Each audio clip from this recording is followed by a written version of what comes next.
Hey guys, welcome back to AIR Reptile Rescue. This is actually the last video of my Rosy Boa series. This video here, we're going to talk about the proper feeding and rest period for your Rosy Boa. Like all the other snakes, the two options for feeding your Rosy Boa in captivity is frozen thawed or live. We'll discuss the difference between the two options and why we prefer one over the other here at the rescue. The first thing that we're going to mention is how to feed frozen thawed. Basically, it's pretty quick, it's pretty simple. All you're going to do is you can take that frozen mouse out of your freezer or out of the bag that you got it from the store in that's still frozen. Put it into a container that you don't want to use anymore, that you're going to reserve just for frozen thawed rodents.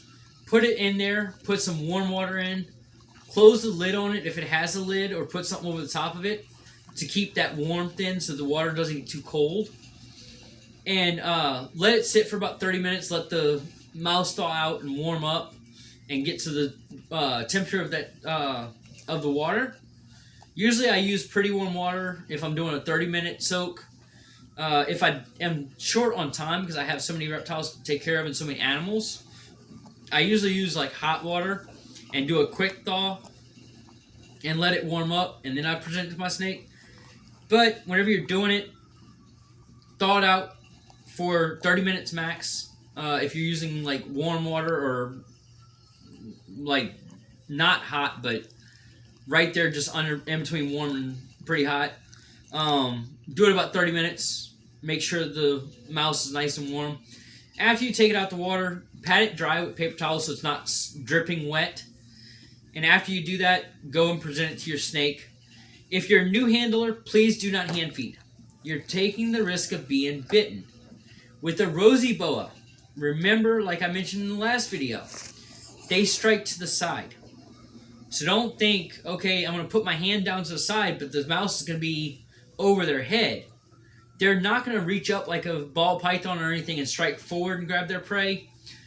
They're going to strike to the side, and if your hand is right there and their prey is not, you're going to get bitten. Just something to think about. So if you're new at handling and stuff like that, and you've never fed by hand, or you don't have experience doing it, get what's called feeding tongs. Make sure you get the ones with the rubber tips, and then use that to present the mouse or rat to your snake for feeding time. That will protect you from being bitten, and the rubber tips on the edge of the tongs will help your snake be protected from biting down on the metal of the tongs.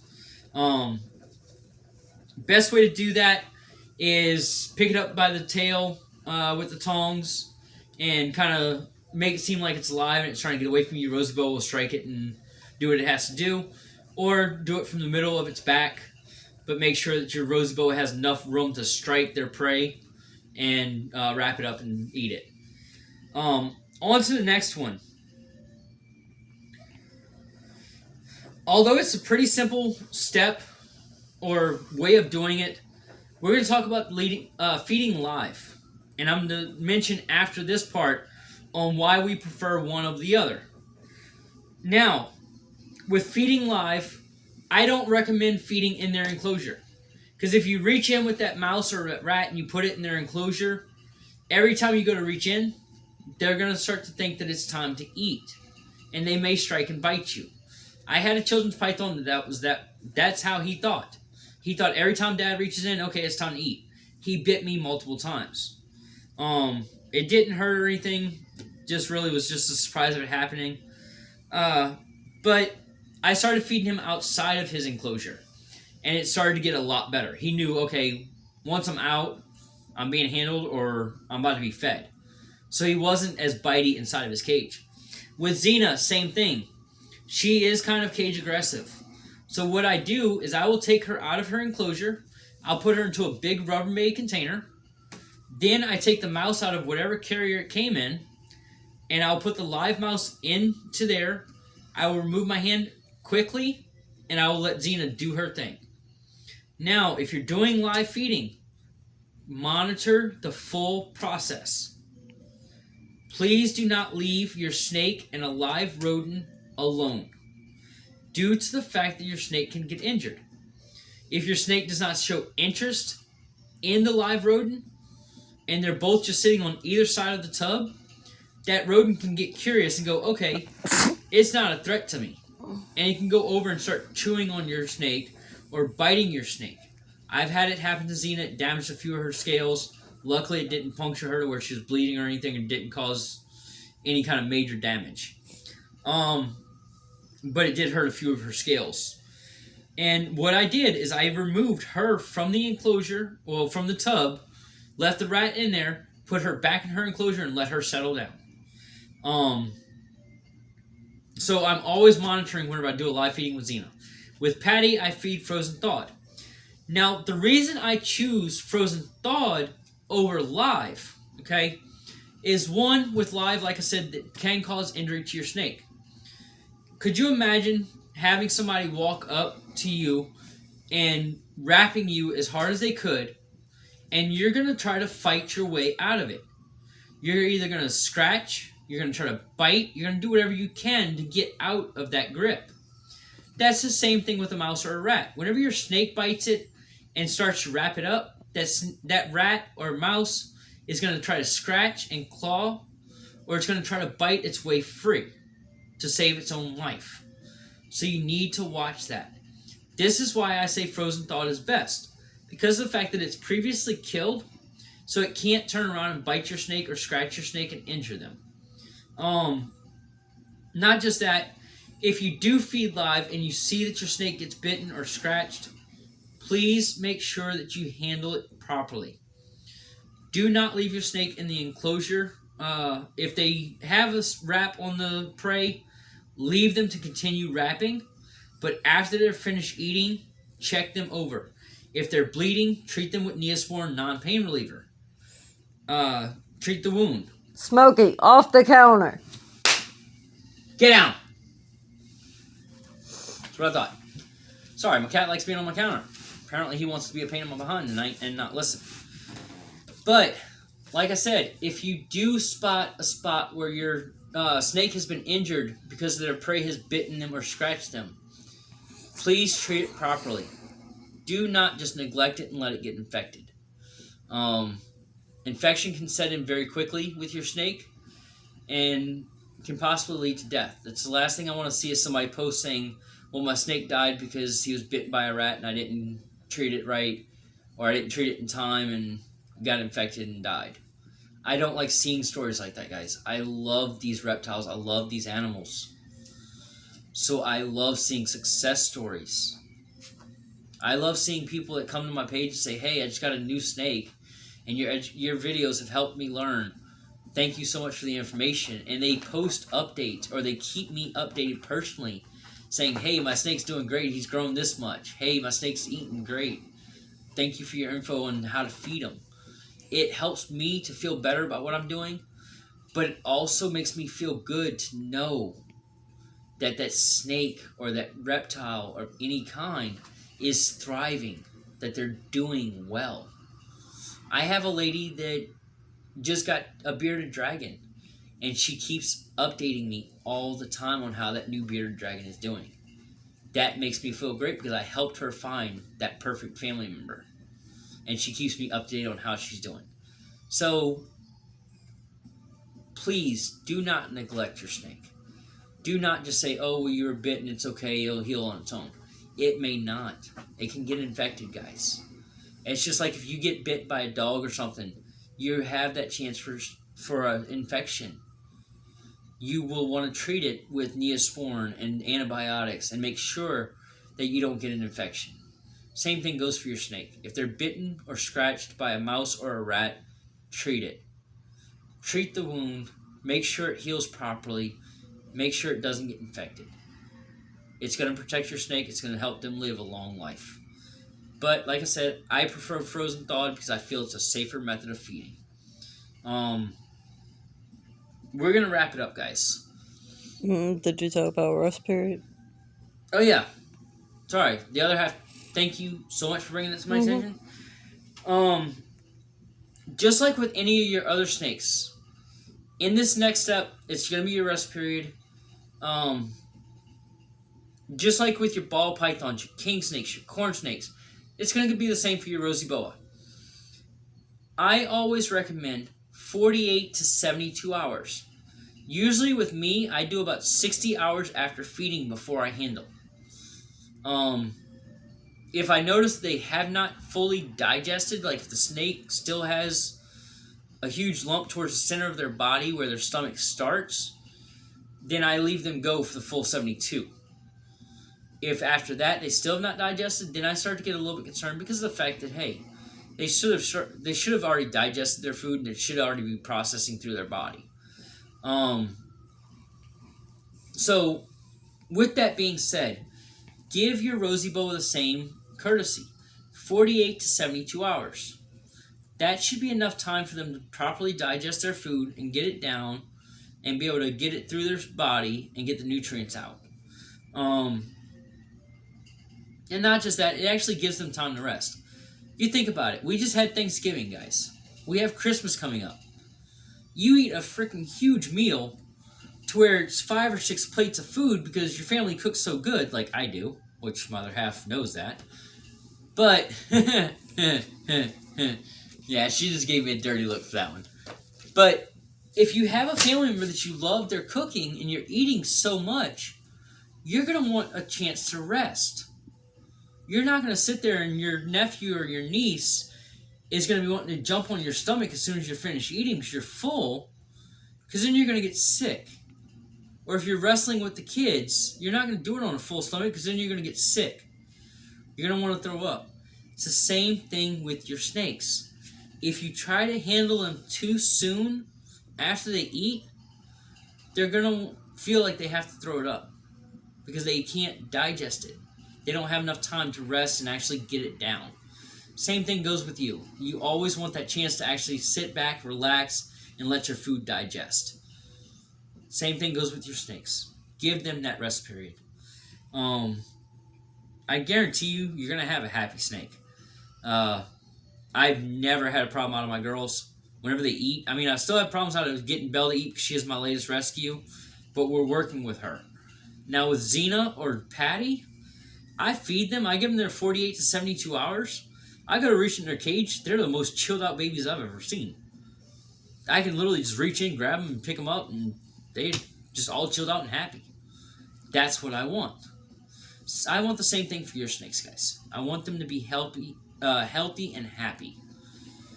As long as that's how they are, trust me, you're going to have a great snake. You're going to have somebody that's going to be a great pet. But now that I'm past that part, don't forget, as I always mention, if you have any questions or comments, leave them down below in the comment section. If you don't get the comment section and you want to ask me a question or anything, or you feel it's pretty dire that you need an answer, find me on Facebook at AIR Reptile Rescue. I will answer your questions. I have no problems with it. Even if it's late at night, my phone stays on. My other half usually yells at me because of the fact that she'll hear my ringtone going off in the middle of the night. But that's because if I do get an alert or I do get a message, I'm usually wide awake real quick and I'll answer your questions for you. So please don't forget to leave a question or comment or message me on Facebook. Now, that being said, I've mentioned this in past videos. I'm going to mention it in all future videos. Make sure it is age appropriate for children. If your comments are inappropriate, if they're vulgar, derogatory, anything like that, I will report to YouTube, I will mute you, and I will block you from commenting. I don't want to do that to my viewers. I don't want to do that to my followers. But if you can't keep it appropriate for the children, then you're not welcome to comment. So please keep it age appropriate. That's all I'm asking of you. I have children in my family that watch this. I have my own children that will probably watch this. They don't need to see anything inappropriate. So please keep it age appropriate, guys.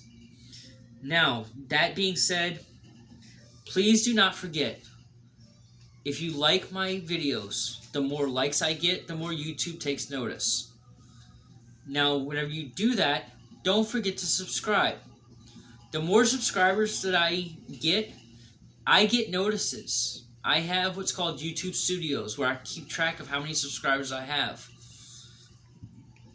Each new subscriber that I get helps build my confidence to know that I'm reaching more people, that I'm helping more people learn. That makes me feel better. So please subscribe. Not just that, around this big head, somewhere's down here, like right around here, is a bell. Hit that bell notification. Click all. Whenever you do, every time I post a video or I do any live streaming, you will get a notice. You click the link to it, it'll take you to it. Pretty soon I'm going to do a contest for my reptile rescue. I'm going to do it on my Facebook page, so follow me there. You don't have to like the Facebook page, you can just follow, or you can do both, like and follow. But if you follow it, every time I post anything on my reptile page, you'll get a notice saying, hey, something new has been posted. But go ahead and follow us there. And whenever I do my contest, I'll do a Facebook Live whenever I draw the winners. And then I will also do a YouTube Live whenever I draw winners, so that you guys can see who wins. Now, that being said, what I'm going to do is I'm going to take a picture with each one of my snakes, so there will be 3 winners to this contest. Whenever I take those 3 pictures, I will personally sign the back and write a personal handwritten thank you for your support and for your love to our rescue. And I will sign my name, and I will send that to you through the mail personally. I will pay for the shipping for it. So if you want it overnighted, I can easily do that. If you want it shipped just standard mail, I can do that too. But I'll make sure it's protected in a protective envelope or folder to where it doesn't get damaged. To where you'll get your picture and you'll get that thank you note on the back with my signature. It's basically me giving an autographed picture of my snakes and me, so you guys can see what your support does. But enough about that, guys. Remember, like I always say too, is we love what we do what we love. Live each day doing something you love. If it's taking care of your animals, if it's rescuing, if it's helping others, do what you love to do. You're not guaranteed the next day. I miss my grandpa every day because he was taken from us. But you know what? He taught me to live each day doing what I love. This is why I do this reptile rescue, because I love it. I love what we do here. So please live each day. Spend time with your children. Do fun things with them. Live like there is no tomorrow. Guys, y'all stay safe. Y'all keep your heads up. Don't ever think that you're not good enough. I suffer from anxiety, depression, and all that. So if you guys that watch my videos are inspired and you suffer from anything and you need someone to talk to, please message me on Facebook. I will be that shoulder. I will be that ear to listen. I'll be that shoulder to cry on.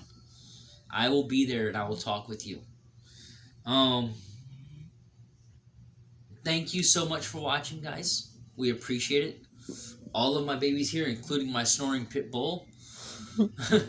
Yes, my dog is snoring loud enough. I don't know if you guys can hear it in the background, but he is a loud snorer. But we all appreciate you guys. We love you guys for your support and for your continued support. I wish I would have had that on camera. It's cute. Thank you guys so much for watching. But y'all stay tuned, okay? Because my next video, I'm actually going to leave the snakes behind. I've touched on the best snakes for beginners. My next one is going to be on leopard geckos. I love leopard geckos, guys. So my next series is all about them. It's going to be about their care, about how to feed them, what to feed them. It's going to be about fun facts about these guys. Dude, it's going to be an amazing series. But like I said, all of my series are done from personal experience and from what I love. So stay tuned for that, guys. Check out my next series, The Leopard Gecko.